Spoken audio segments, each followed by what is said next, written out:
नमस्कार दोस्तों, मैं अंकुर उपाध्याय स्वागत करता हूं आप सभी का आपके अपने YouTube channel share market analysis में।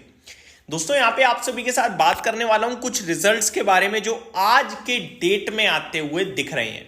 एक नई कंपनी है, ज्यादा समय नहीं हुआ है इसे बाजार में, हाँ नई भी नहीं कहोगे बट पुरानी भी नहीं कहूंगा मैं इसे, 1-1.5 साल ही हुआ आई थिंक, और शायद उतना भी नहीं हुआ है। डॉम्स इंडस्ट्रीज, वो पेन पेंसिल कलर्स बनाने वाली कंपनी, इसके आईपीओ को भी सब्सक्रिप्शन अच्छा मिला था मुझे याद है, और लिस्टिंग भी अच्छी हुई थी, और लिस्टिंग के बाद भी शेयर ने पैसा बनाया था अपने इन्वेस्टर्स के लिए।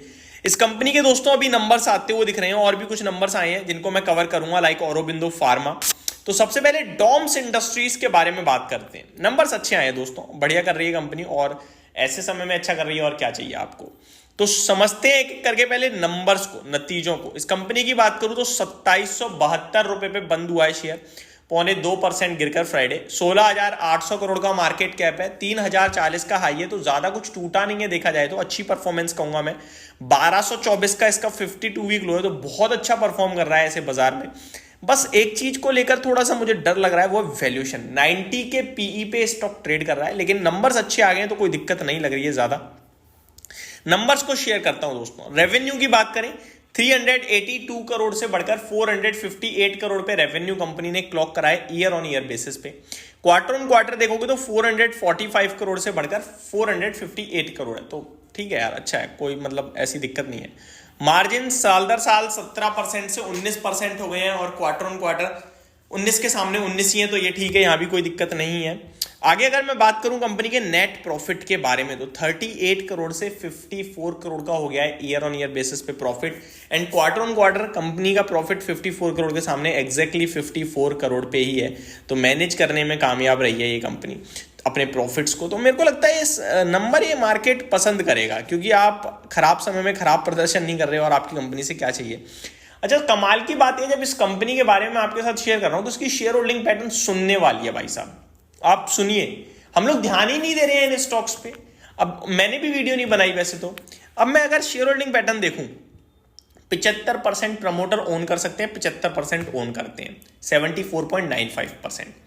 एफआईआई 7.59% ओन करते हैं, और उनका जून क्वार्टर से अभी में देखो तो 1.5% स्टेक बढ़कर आया है। डीआईआई 15.11% ओन करते थे जून में, अभी 14.1% है, 1% कम हुआ है। पब्लिक का शेयर होल्डिंग पैटर्न पता है क्या है? केवल 3.36%।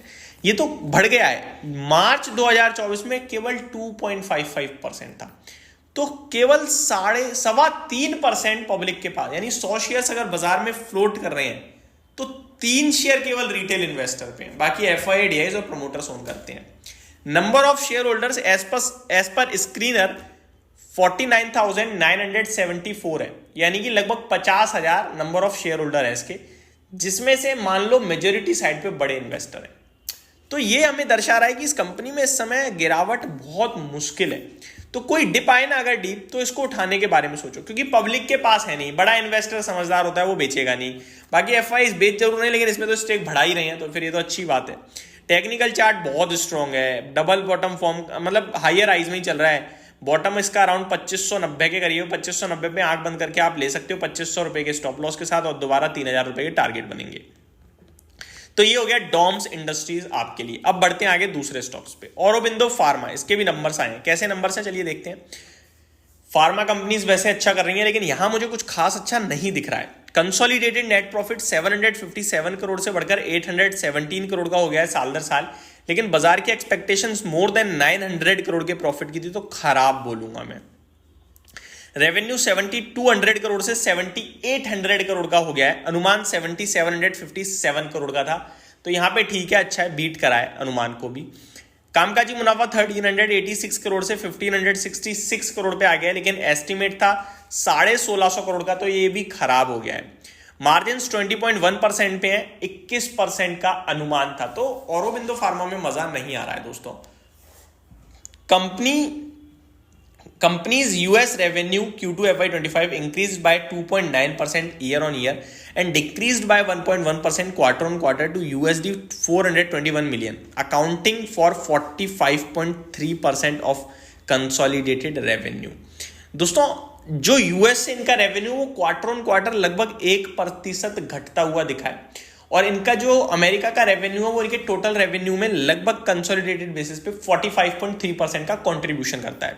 तो अमेरिका में उतनी दमदार ग्रोथ नहीं देखने को मिली है इस कंपनी को, अदरवाइज कंपनी ठीक कर रही है। अगर औरबिंदो फार्मा के भी चार्ट पे एक बार बात कर लें कि कैसा दिख रहा है, तो वो भी मैं आपके साथ शेयर कर देता हूं। अगर मैं चार्ट की बात करूं, 3 महीने के लोएस्ट पॉइंट पे खड़ा है। टेक्निकल थोड़े वीक दिख रहे हैं दोस्तों। सपोर्ट लेवल प्लेस्ड है आसपास, तो 1280 से लेकर 1180 तक के बीच में स्टॉक कहीं भी पहुंच सकता है।